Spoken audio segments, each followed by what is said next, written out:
sa mga days in a week.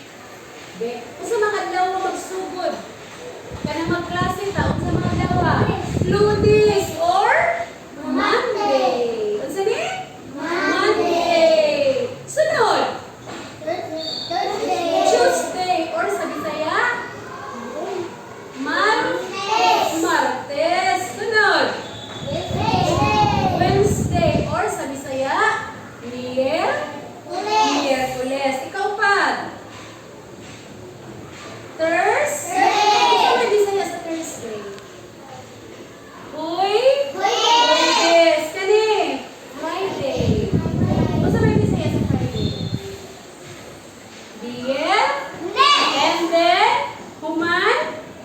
Wala na yung klase. Unsa man ko yung klase? Sabado or Saturday. Musimba na yun na sa? Domingo or Sunday. So, mauni siya. Okay. So, basahon na to, Everybody say Friday.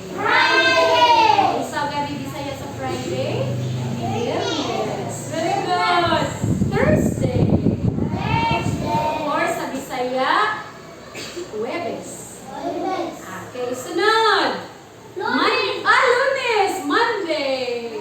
Or sa Bisaya? Lunes. Sunod. Wednesday. Sa Bisaya? Miyerkules. Sunod. Unsa man ni? Basahan. Isig sa basa ni. Paris-parisa. Sabado. Unsa may English sa Sabado? Saturday. And then, unsa man ni? Domingo. Sa English?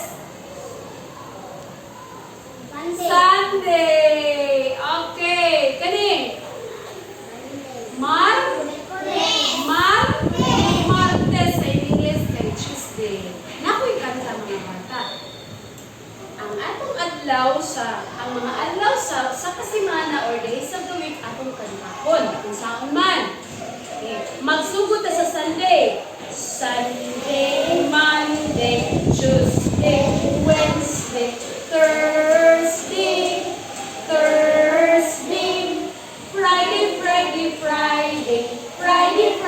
Friday, Saturday. So, mapuna si Sunday. So, kaduha ko si Thursday. Dayon kaunomon si Friday. Awa. Sunday, Monday, Tuesday, Wednesday, Thursday,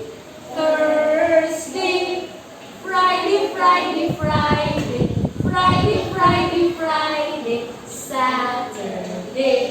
Saturday. Os po na to. Are you ready? Yes. Kapilaon si Thursday? Kaduha si Friday?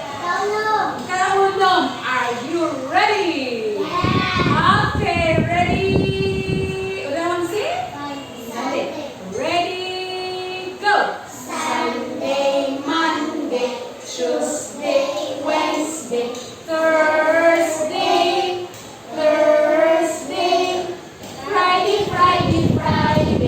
Friday,